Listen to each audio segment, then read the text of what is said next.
Y el título del mensaje de hoy se llama Ha llegado la hora. Ha llegado la hora. Todos esperamos la hora específica de algo. Cuando estamos de novio, queremos casarnos y pasamos el sacrificio, el esfuerzo, reunir dinero, la aprobación de los padres, del medio social, un proceso largo. Al final, cuando llega la hora, nos casamos. Otros esperan el momento de dar a luz, el proceso de 9 meses con dolor, algunos se enferman, otros van a los hospitales y van a un proceso difícil de espera hasta que llegue el momento y llega la hora, y ese es el momento de alegría, de regocijo. Y hay muchas personas que esperan la hora de una manera o de otra. En el caso del texto de hoy, se da testimonio de que ha llegado la hora de Cristo, pero paradójicamente la hora de Cristo no es ese momento donde todo se ve con alegría, con sonrisa y con grandes fiestas como el mensaje de la semana pasada. Veremos cómo por el texto de hoy la hora de Cristo comienza de una manera muy diferente a como otros esperan recibir a Jesús como lo recibieron en el mensaje de la semana pasada. Cristo tendrá que sufrir. Y esta es la hora de Cristo. Y le invito a buscar en la palabra del Señor. El Evangelio de Juan, capítulo 12.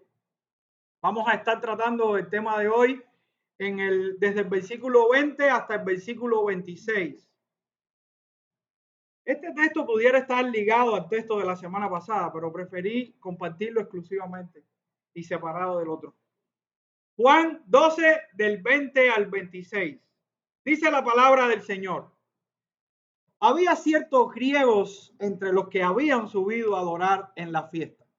Estos, pues, se acercaron a Felipe, que era de Betsaida, de Galilea, y le rogaron diciendo: Señor, quisiéramos ver a Jesús. Felipe fue y se lo dijo a Andrés. Entonces Andrés y Felipe se lo dijeron a Jesús.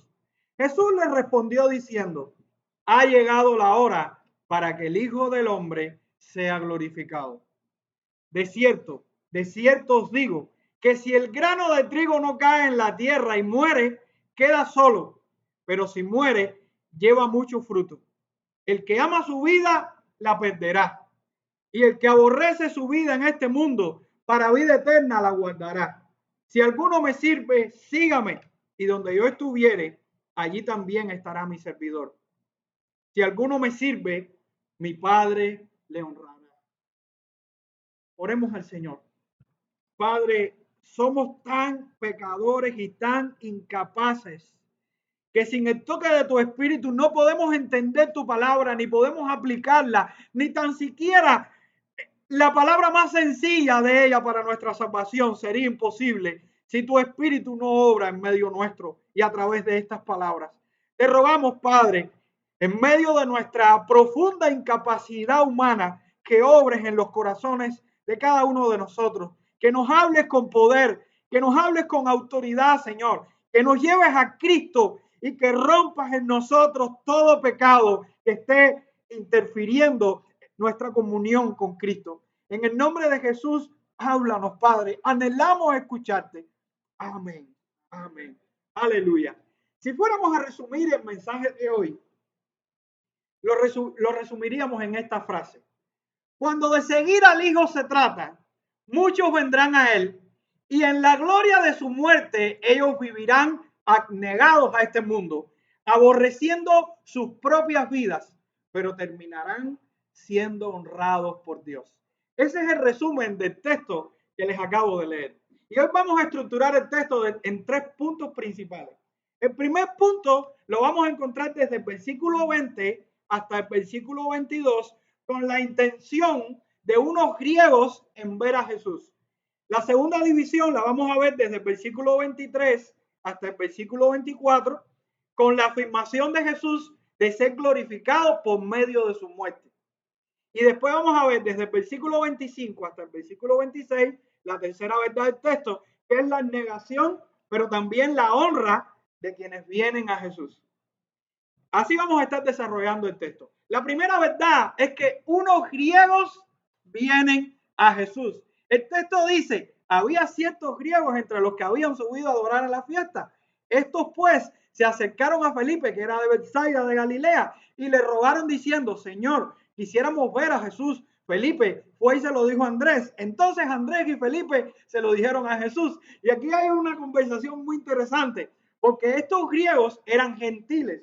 Si usted recuerda, los que no eran judíos eran considerados como gentiles.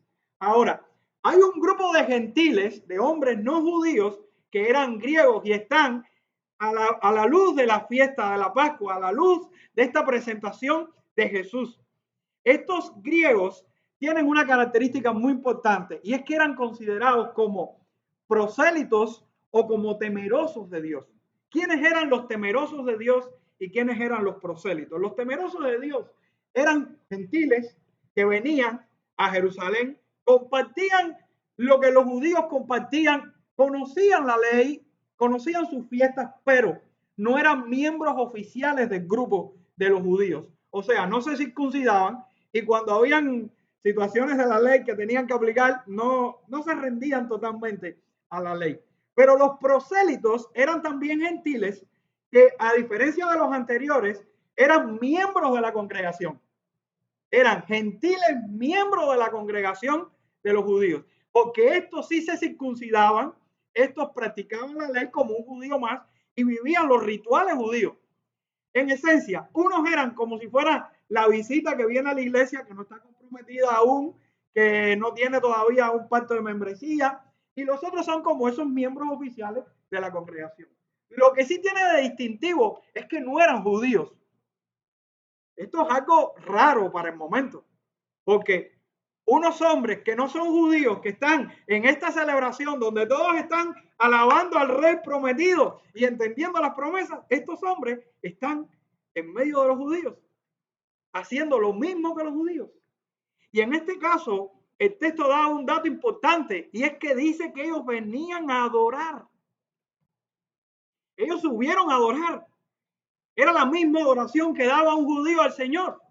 Ellos entendían que adorar lo que significa es postrarse. Eso es lo que significa esa palabra, postrarse, hacer reverencia, suplicar. Ellos venían a hacer lo que todos los judíos venían, y por la escritura vemos también que la manera en la que está escrito es que era algo habitual que hacían ellos. Quiere decir que ellos no venían por primera vez a adorar. Ellos ya tenían un hábito, era algo sistemático de lo que hacían estos griegos. Y lo otro que veo interesante es que, ¿cuál es la cultura de estos hombres? Una cultura pagana, una cultura politeísta, una cultura llevada a la sabiduría, lejos del Dios verdadero o del Dios monoteísta. Y estos griegos dan énfasis o dan la sensación de que eran hombres que habían dejado su vida pasada, que habían dejado su cultura pasada y que estaban comprometidos, o al menos muy interesados en la cultura judía o en lo que estaba haciendo esta congregación de Israel esta semana. Entonces estos griegos tenían algo diferente a lo que otros gentiles tienen, porque eran hombres que conocían la ley, eran hombres que en algún sentido estaban muy vinculados con la adoración judía, pero les faltaba lo más importante. Ya ellos tenían su corazón preparado ante la ley, ya ellos sabían lo que la ley decía del pecado, pero les faltaba lo más importante. Y por el texto estamos viendo ese destello de luz de que vienen buscando lo más importante. Ellos vienen donde está Felipe, uno de los discípulos de Jesús. ¿Y qué es lo que le están preguntando ellos a Felipe? ¿Qué es lo que quieren buscar a ellos? ¿A quién están buscando? A Jesús. Hombres conocedores de la ley, hombres conocedores de la cultura judía, que vienen a adorar, que son para cosmos gentiles, vienen buscando a Jesús. Y hay una conexión muy estrecha entre estos griegos y el nombre de Felipe y el nombre de Andrés, que son los que cita el Evangelio de Juan. ¿Por qué? Porque Felipe y Andrés son nombres griegos. Y esto tenía una alta conexión cultural con lo que los griegos estaban buscando. De hecho, Felipe dice que es de Galilea, y Galilea era un lugar helenizado. O sea, los griegos, la influencia griega era tan fuerte que el idioma predominante, o el idioma que ellos sí debían conocer casi a la perfección, era el griego. Entonces estamos viendo conexiones culturales, pero también por parte de estos griegos un respeto y una reverencia, Porque es curioso que le dicen a Felipe Señor. En este caso no está diciendo que es el Señor, como nosotros nos referimos a Jesús, porque es un título de respeto en este caso. Pero le está diciendo Señor y vienen con reverencia, rogando. Entonces son hombres que entienden el sentido de la reverencia, del respeto, el sentido de lo que es la adoración, el sentido de lo que es la quietud y lo que es la admiración ante algo muy valioso. Estos no son personas curiosas que vienen buscando a poderosos para hacerse un selfie y salir en las redes sociales como muchos hacemos hoy, que queremos salir con el hombre más famoso y poner rápido esa publicación para que todo el mundo diga, oye, el hombre estaba al lado de alguien importante. No, ellos no estaban buscando eso, hermano. Ellos no estaban buscando eso. Ellos tenían otras motivaciones. Ellos, siendo griegos, se suman a la congregación de los judíos. Están ahí en la entrada triunfal y posiblemente hayan sido parte de los que gritaron o de los que vieron y admiraron la grandeza del Hijo que viene presentado como rey. Eran griegos que conocían la ley y quizás entendieron lo que decían las profecías sobre Jesús. No sabemos y no podemos definir todo lo que pasaba en el pensamiento de estos hombres, pero sí podemos decir que el simple hecho de que aparezcan unos griegos en medio de la congregación judía es una alerta y es una luz que nos está dando la Escritura sobre la plenitud de los gentiles que deberían venir a Cristo. Hay una importancia teológica muy grande en el texto de hoy, porque en este texto se está dando la apertura, se está mostrando cómo los gentiles vienen a Cristo y cómo el pueblo de Dios es conformado no solamente por judíos, sino también por gentiles. La base de la inclusión de los gentiles está desde las palabras que Dios le da a Abraham en el pacto que hace con Abraham y le promete en Génesis capítulo 12, verso 3. Dios le dice a Abraham, serán benditas en ti todas las familias de la tierra.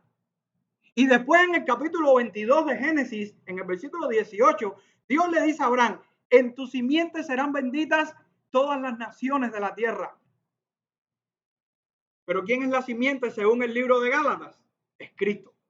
Entonces, por medio de Cristo, todas las familias de la tierra, por Abraham, por la promesa que Dios le hace a Abraham, serán salvos. ¿Y quiénes son esas familias de la tierra, más allá de los judíos? Estos hombres que están viniendo ahora. Este es el plan de Dios. El plan de Dios de salvar a las naciones por medio de Cristo. El mismo Isaías dijo que Jesús será luz a las naciones. Los salmos llaman a las naciones a proclamar al Mesías, a proclamar al Rey. Jonás va y predica a Nínive, a una nación, a una ciudad pagana, porque Dios tenía un pueblo escogido ahí en ese lugar para salvar. ¿Cuántos hombres en la Biblia fueron de otras naciones y se convirtieron como Rahab o quizás Ruth? En fin, hermano, aunque no veíamos la plenitud de los gentiles en medio del pueblo de Dios, sí vemos la intención de Dios en querer salvar a los gentiles, de los cuales usted y yo somos parte. Pero si eso no nos basta, yo le invito a buscar en la palabra del Señor, en Efesios capítulo 2, cómo Dios ratifica por medio del apóstol Pablo esta verdad. Y Efesios capítulo 2.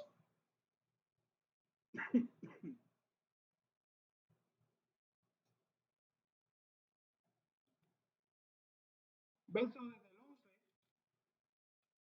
al 22, dice la palabra del Señor. Por tanto, acordaos de que en otro tiempo vosotros los gentiles, en cuanto a la carne, eran llamados sin circuncisión, o la llamada circuncisión hecha con mano de la carne. En aquel tiempo estabais sin Cristo, alejados de la ciudadanía de Israel y ajenos a los pactos de la promesa, sin esperanza y sin Dios en el mundo. Pero ahora, en Cristo Jesús, vosotros que en otro tiempo estabais lejos, habéis sido hechos cercanos por la sangre de Cristo, porque Él es nuestra paz, que de ambos pueblos hizo uno, derribando la aparente media de separación, aboliendo en su carne las enemistades, la ley de los mandamientos expresados en ordenanzas, para crear en sí mismo de los dos un solo y nuevo hombre, haciendo la paz, y mediante la cruz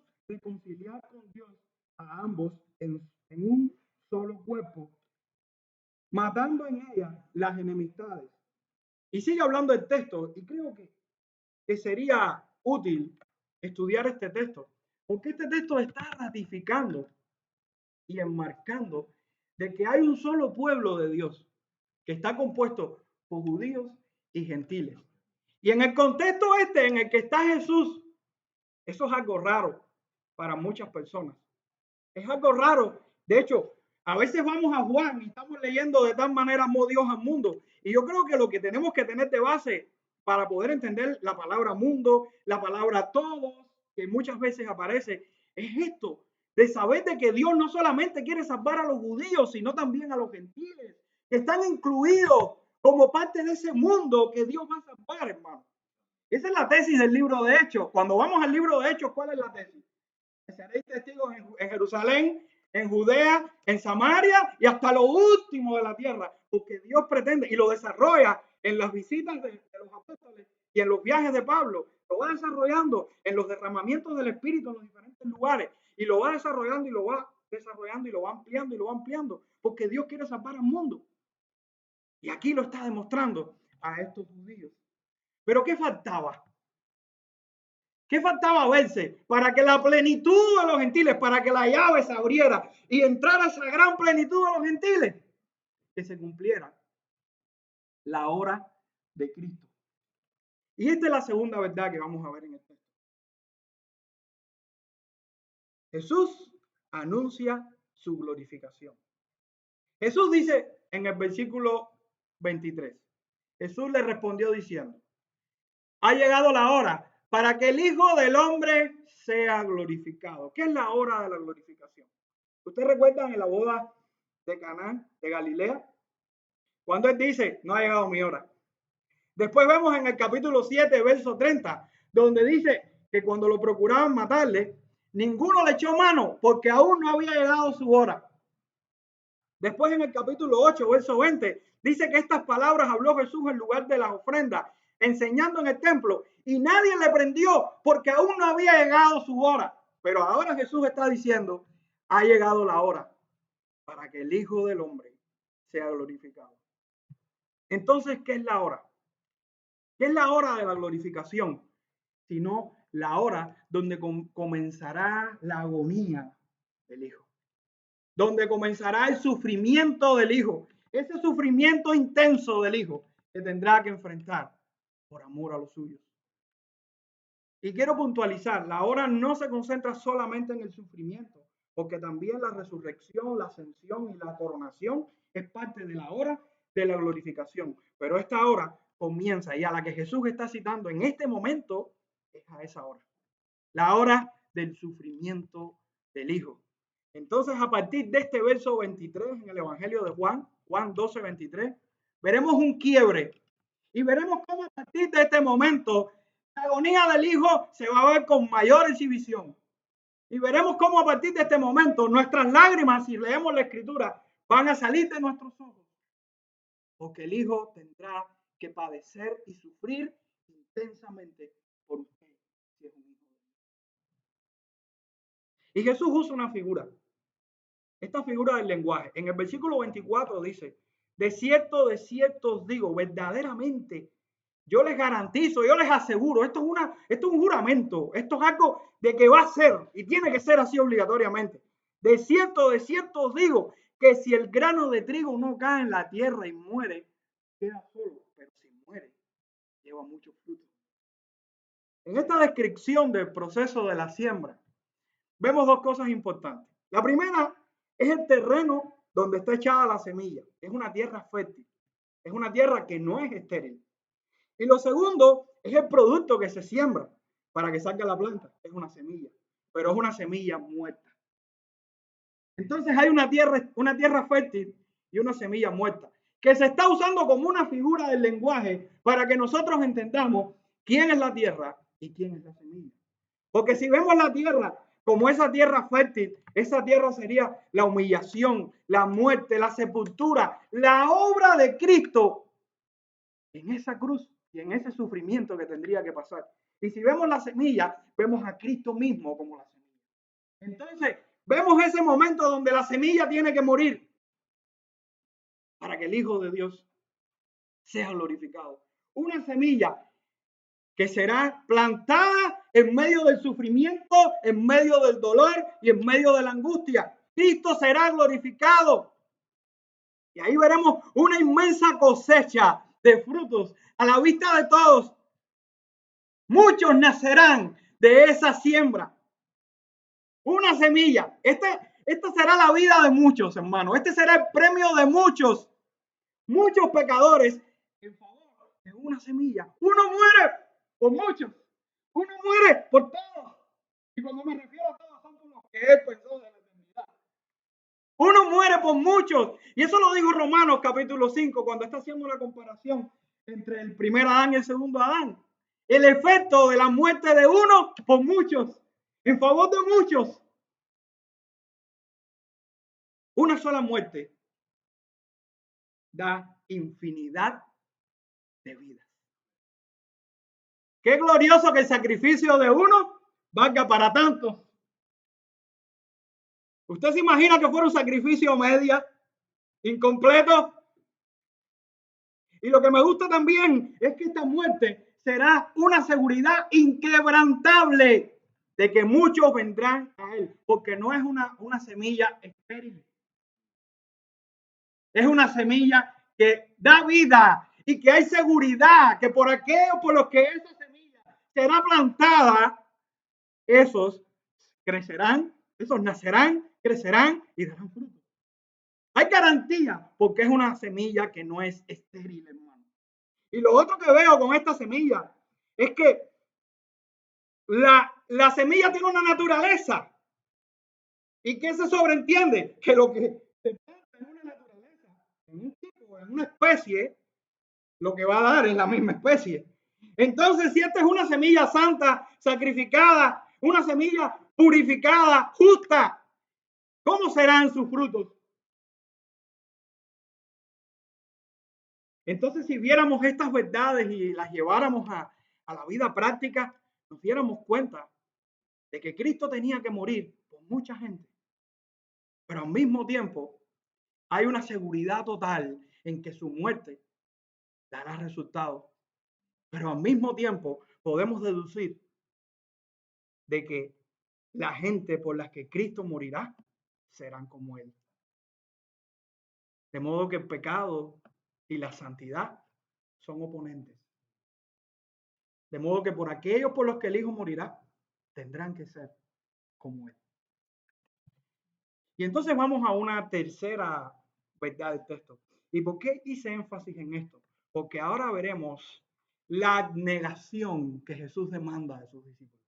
Pero al mismo tiempo veremos después la honra que el Padre le da a aquellos que se abnegaron por el Hijo. El versículo 25 dice, Jesús dice, el que ama su vida la perderá, y el que aborrece su vida en este mundo para vida eterna la guardará.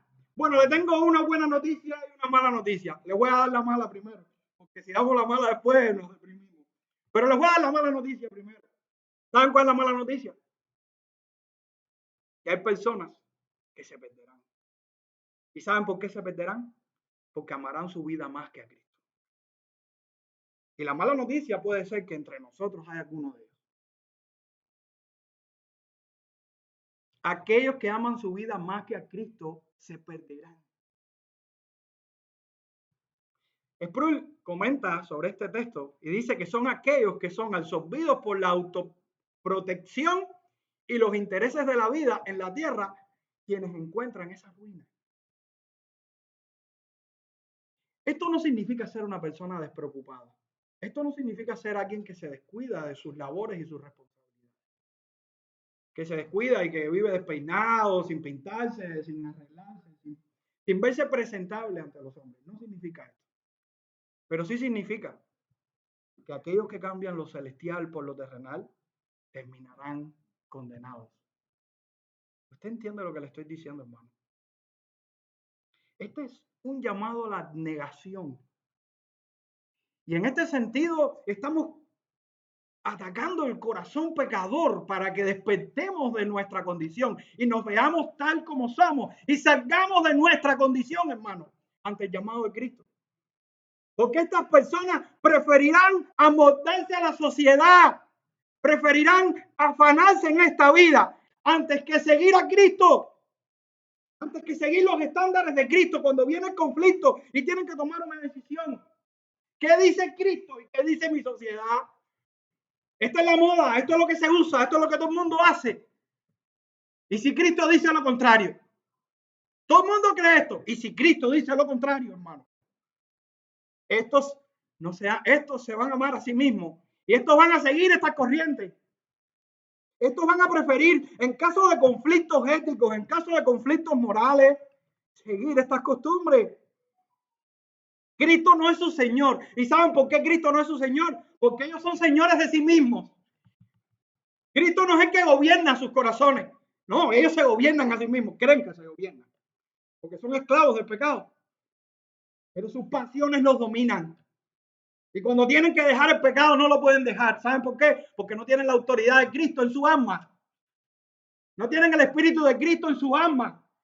Y no tienen la fuerza para poder dejar el pecado. Y si luchan, en algún caso, luchan tan poco. Tienen una mente incrédula. ¿Y saben por qué tienen una mente incrédula? Porque su mente está puesta en esta tierra. Porque lo único que le importa es lo que hay en esta tierra. Como dice un dicho en Cuba, tripa, trapo y tarreco. ¿Lo conocen? Los cubanos. Tripa, trapo y tarreco. ¿Por qué? Porque lo único que están pensando es en la comida, en la ropa y en las cosas y en los bienes. Pero ¿dónde está la vida espiritual de esta gente? No tienen, hermano. No tienen, porque incluso vienen a la iglesia y lo que vienen buscando es qué cosa. Lo que me pueden dar o lo que puedo resolver. Es tan serio esto como que serán avergonzados. El fin esperado no es diferente a su presente, hermano. Porque si en la tierra no buscamos a Cristo, no lo vamos a encontrar después. Y esto es un llamado tan urgente a aquellas personas que pueden estar tambaleando en su fe y que pueden estar sentados en una iglesia y tener la mente en otro lugar y no estén buscando en su propia alma y en su propia conciencia la necesidad de un Salvador. Pero hay una buena noticia. No todo es malas noticias. Lo que me gusta del Evangelio es que el Evangelio nos lleva contra la tabla. Y ahí cuando ya tú estás, que tú dices, ya, me voy. Ahí te dice, ahora viene la solución a tu vida. Y lo bueno que tiene este texto es que Jesús te dice, el que ama su vida la perderá. De seguro la va a perder. No hay otra opción. Pero el que aborrece su vida en este mundo, para vida eterna, la guardará. Amados hermanos, la buena noticia es que hay otras personas en medio nuestro que guardarán sus vidas para vida eterna, porque se aborrecerán a sí mismos. Se aborrecerán a sí mismos. Lo que significa aborrerse a sí mismo es detestarse, es descuidarse, es desatenderse. Esto es una hipérbole hebrea. Los hebreos hablaban de esta manera, llevaban las cosas a un extremo para que nosotros despertemos. Lo que está queriendo decir es que nos opongamos a nuestros gustos, a nuestros deseos carnales, que nos demos cuenta cuánto daño nos hace el pecado en nosotros, hermano. Son esta gente que luchan con su pecado constantemente, que están viendo las miserias de su alma y las ven ahí en la palabra cuando les habla. O cuando viene un hermano y te dice, estás mal, esto está equivocado. Esto no es un desprecio esporádico, porque por la palabra como está escrito lo que significa es la constancia de despreciarnos a nosotros mismos. Todos los días de nuestra vida, vernos como el hombre pecador que somos. Amados, esta gente se ve tal cual son. Se conocen tal cual son. Yo recuerdo en una ocasión, no recuerdo si fue Sproul el que lo dijo, pero me llamó tanto la atención porque estaban hablando de la santificación. Y en un momento él dice, la santificación es una conciencia más alta de quién es Dios y de quiénes somos nosotros los hombres. A medida que uno se conoce tal como es y conoce al Señor como dice su palabra, uno entiende y se esfuerza por ser diferente, porque se da cuenta cada día cuán pecador es y cada día se da cuenta cuántas deficiencias en su alma. Este es el desprecio al pecado. Este es el desprecio a nuestra miseria. Este es el desprecio a nuestro viejo hombre.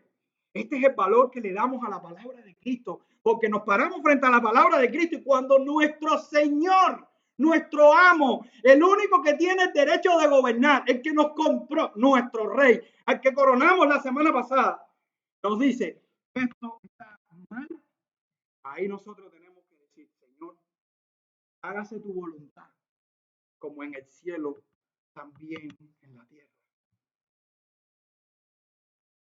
Ahí cuando vamos persiguiendo a la iglesia como Pablo y se aparece Jesús a nuestro encuentro y Pablo le dice, Señor, ¿qué tú quieres que yo haga? ¿Qué tú quieres que yo haga? Yo voy a matar gente, yo voy a coger gente presa, pero yo quiero que me digas qué tú quieres que yo haga. ¿Y qué hizo? Miró su camino y fue a salvar gente en vez de condenar gente. Amados, este es el inicio de una larga carrera. Porque esto no empieza hoy y no termina hoy. Esto empieza hoy y termina por la eternidad. Porque todos los días que tengamos que vivir en esta tierra, tendremos que luchar con nuestro viejo hombre. Todos los días que tengamos en esta tierra, tendremos que luchar contra las ofertas del diablo, contra las ofertas de este mundo, contra las ofertas de nuestra carne. El fin será bueno. El fin será guardar nuestra vida. Y esto es como ser un buen custodio o como ser un buen protector de un banco o de un tesoro. Sí, claro. Pero ninguno piensa que solo lo va a lograr. Porque Jesús dijo, lejos de mí, nada podéis hacer. Entonces, amados hermanos, la buena noticia, en contraste con la mala noticia en esta mañana, es que muchos se perderán porque amarán sus vidas más que a Cristo. Pero otros se salvarán porque amarán a Cristo más que a sus propias vidas. En este caso, estamos nosotros aquí hoy buscando a Cristo, anhelando a Cristo y añorando esa gloria y esa honra que se nos será dada. En estos días leí el libro Progreso del Peregrino y en el capítulo donde van a la feria de vanidad, el evangelista les está contando a fiel y a cristiano sobre las pruebas y están animándose y contándose cuántas pruebas pasamos en la fe cristiana y el evangelista le dice, pero prepárense, porque ahora va a venir una grande. Y puede que alguno o los dos mueran en el camino.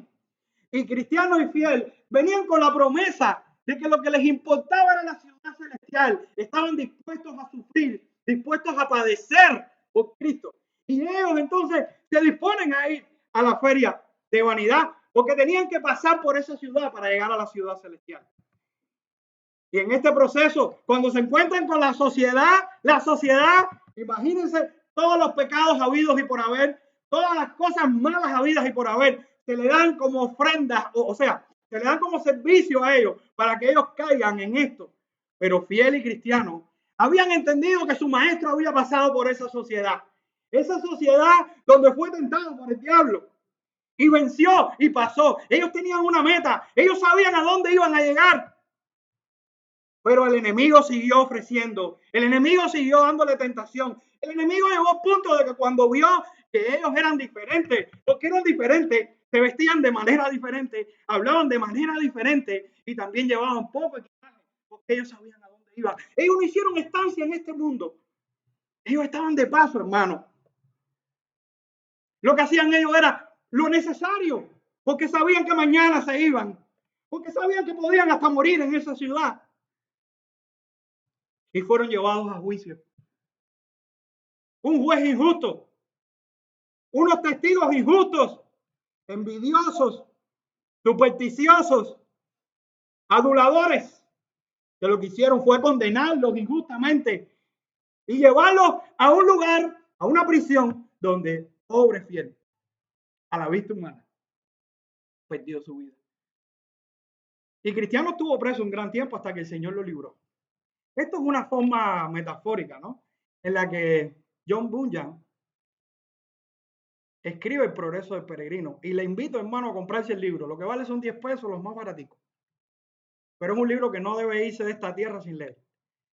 Lo que me llama la atención de este capítulo y lo que me sorprende es la fe que tienen estos hombres, que a pesar del sufrimiento, a pesar de todo lo que se tienen que negar, seguían pensando en la ciudad celestial. Su meta era seguir a su maestro, imitar a su maestro y llegar a la ciudad celestial. Y no importa cuán rápido llegara, podía haber llegado a través de la muerte. De hecho, Fiel fue recogido por un carro y llevado con su Señor antes de tiempo. Ellos querían irse, pero Dios permitió que Cristiano durara un poco tiempo, un poco más, porque tenía otros planes con él. Sea de una manera o de otra, hermano, nuestra mente tiene que estar concentrada en la eternidad. Nuestra mente tiene que estar concentrada en Cristo. Debemos servir a Cristo. Servirle, como dice Jesús en el versículo 26, si alguno me sirve, sígame, y donde yo estuviere, allí también estará mi servidor. Si alguno me sirve, mi Padre le honrará. Debemos servir a Cristo en todo su camino. ¿Y saben por qué? Porque seremos honrados por el Padre. ¡Qué gozo! Saber de que nuestro Padre nos está mirando, de que nuestro Padre está viendo cada una de nuestras tentaciones, cada una de nuestras luchas, cada uno de nuestros sufrimientos por Cristo. Pero seremos honrados al final de nuestro tiempo. Quienes pretenden servir a Cristo tendrán que seguirle. Y muchos pueden venir a Cristo como en ese momento y servirle y servir las mesas y ser parte de los que están alrededor. Pero hay un punto que tenemos que pasar y es seguirle a donde Él vaya. ¿Y a dónde iba Cristo? A la muerte. ¿Y a dónde tenemos que ir nosotros, hermanos? A la muerte. A la muerte con Cristo, hermano. Pedro no llegó en un inicio. Lo negó. Lloró amargamente. Dicen las tradiciones que cada vez que oía un gallo, lloraba porque recordaba el momento en que lo negó. Pero ¿saben cómo terminó Pedro? Crucificado. Igual que su maestro. ¿Y cómo terminaron todos esos discípulos? ¿Y cómo terminó la iglesia primitiva? Siendo perseguida, maltratada, expulsada de su nación. ¿Y cómo terminamos tú y yo, hermano? Viviendo como se vive en este país, bien, sin una gota de presión espiritual por seguir a Cristo. Pero hay excelentes resultados. Y lo que me conforta de este texto es que mi sacrificio tiene un premio. Mi sacrificio tiene un precio, pero tiene un premio. Y es la honra de mi Padre. Es aquel que lo sabe todo, que conoce mi corazón, conoce mis pensamientos, conoce mis intenciones, mis motivaciones. Y que por medio de Cristo me hace puro, me hace limpio. Él sabe que somos pecadores. Él sabe que somos pecadores. Él sabe que nuestras motivaciones son erróneas. Pero Él sabe que esas motivaciones positivas que nacen de nuestro corazón es porque el Espíritu de Cristo está en nosotros y nos está llevando a amarle y adorarle tal como Él nos pide. Con imperfecciones, con olor al pecado, pero digna porque Cristo es nuestro intermediario, hermano. Y Cristo nos está llamando en este día. Y como todos los textos encuentro una doble implicación. Los que aman a Cristo y los que desprecian a Cristo, como Juan hace esto. ¿Quiénes desprecian a Cristo?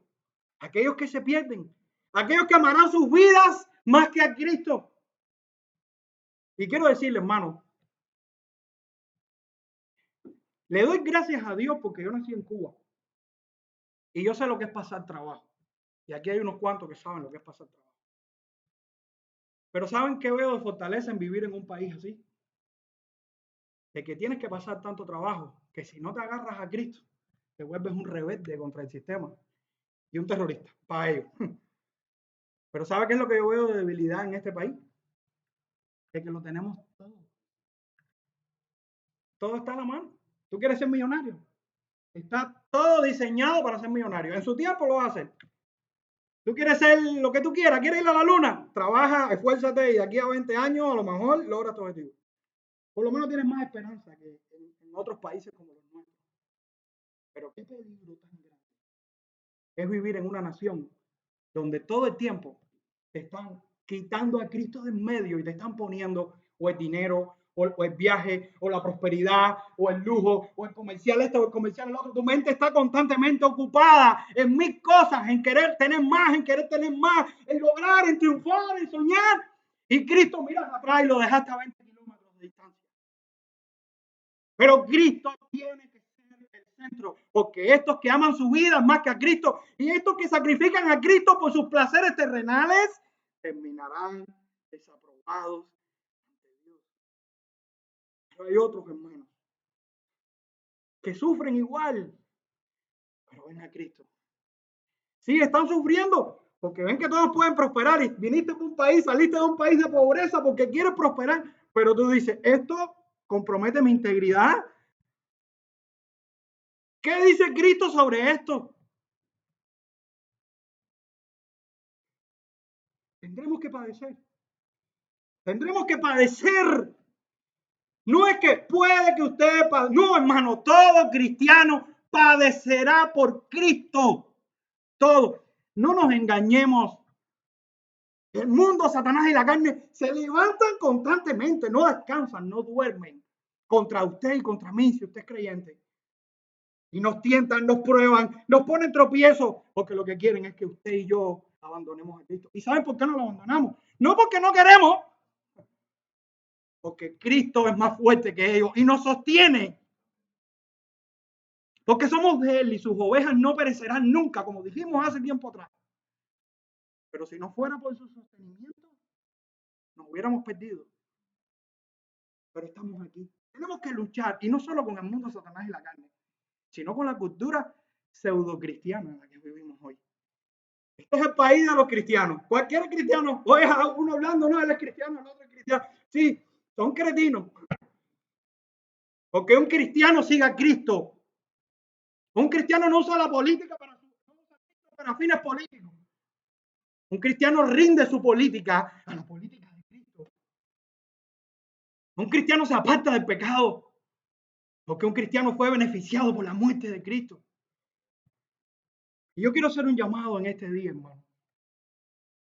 Un llamado tan serio como el amor que le podamos tener a nuestra alma.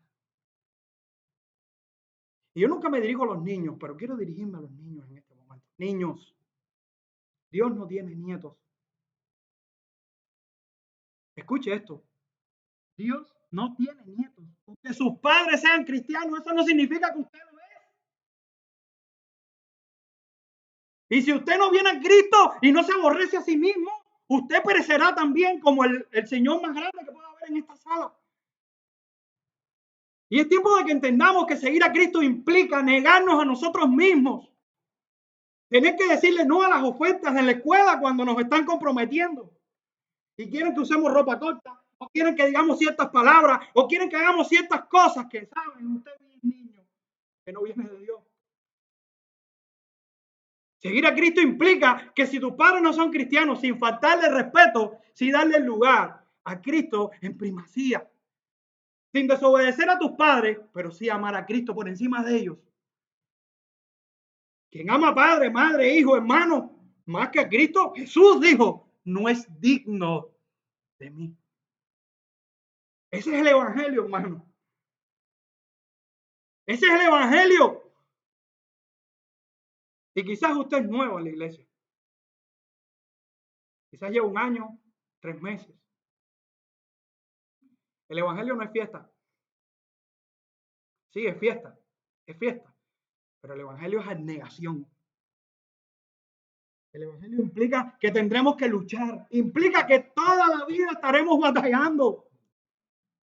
Toda la vida. Pero quizás usted es de los que está en el momento de la disciplina del Señor. Está viviendo en un estado pecaminoso, sabiendo y consciente de que lo que está haciendo es pecado. Pero dice ser cristiano. Las doctrinas de la gracia no le van a salvar.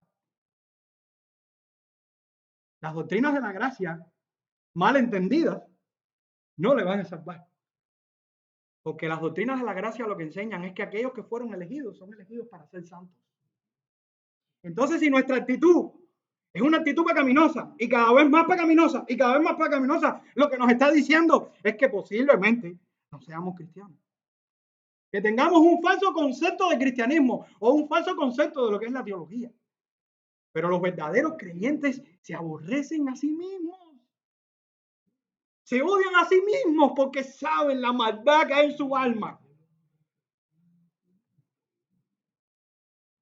Pero si usted es uno de esos cristianos que están padeciendo por Cristo, que tienen que bajar la cabeza cada vez que sale a un lugar porque lo que hay es imágenes con mujeres, no voy a decir ni la palabra, o tienen que comprometer su fe ante la mentira, ante lo que otros dicen, ante las propagandas de este mundo, pero ama a Cristo y dice que no y paga persecución, o tiene que pagar aún. En estos días hablaba con un amigo y el amigo me decía, yo no sé por qué a los reformados ahora los están atacando. Le dije, no, yo lo que no sé por qué no te has dado cuenta de que en la historia los hombres que han faltado a la sana doctrina han sido objeto de la burla y del escarnio de este mundo. Así que, hermano, si usted está en la verdad, usted va a sufrir. Ha llegado la hora. Y ahora veremos a Cristo morir, sufrir amargamente. Pero lo que nos enseña la Escritura y lo que nos anima a la Escritura es que aquellos que sufriremos con Él, aquellos que iremos con Él a ese calvario, seremos honrados por Dios. En la gloria de nuestro Padre, en la gloria de nuestro Cristo y en la gloria de su Espíritu, el cual nos lleva a actuar y a vivir conforme a su voluntad en este mundo. Así que, hermanos, en esta mañana, a pesar de ser un mensaje en el que nos podemos sentir reprendidos, en el que nos podemos sentir incluso dolidos en nuestro pecado, consolémonos, acerquémonos y entendamos de que Dios nos ama y nos ama con la verdad y nos dice la verdad, pero también nos da la gracia para decirte, te caíste, levántate, te equivocaste, levántate, ¿cuánto has hecho mal? Levántate, hoy es tu día para arrepentirte. Y si no eres cristiano, hoy te estoy diciendo, el mejor camino que encontrarás se llama Cristo. ¿Y sabes por qué? Porque vas a sufrir. Vas a sufrir. Porque no te pienses que Satanás, el mundo y la carne te van a ayudar a todo lo que tú quieres. No, te van a tratar mal también. Pero no vas a tener consuelo. Y el único que puede consolar el alma se llama nuestro Señor Jesucristo. Amados, oremos al Señor y démosle gracias a Dios por nuestro Señor Jesucristo, el cual se fue glorificado, fue exaltado y no quedó solamente en su muerte, sino que resucitó de la muerte con poder, ascendió a los cielos, es coronado y nos está sosteniendo por el poder de su palabra. En Él estamos cimentados, en Él estamos confiados y tenemos la seguridad de que nuestra vida terminará en gloria y honra.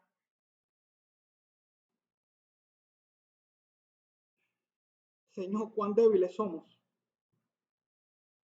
Cuán fuerte es tu palabra y cuán retante es tu palabra cuando tenemos que encontrar textos de este tipo. Pero cuánto consuelo encontramos en tu amor, que tú nos has comprado y nos has salvado y nos has llevado de gloria en gloria y nos llevarás hasta el final por los méritos de Cristo. Que nuestra salvación es segura. Pero sabemos que en esta línea de la salvación, la línea no es recta. Sabemos que hay muchos tropiezos en el camino. Sabemos que seremos defraudados, que seremos engañados, que seremos maltratados.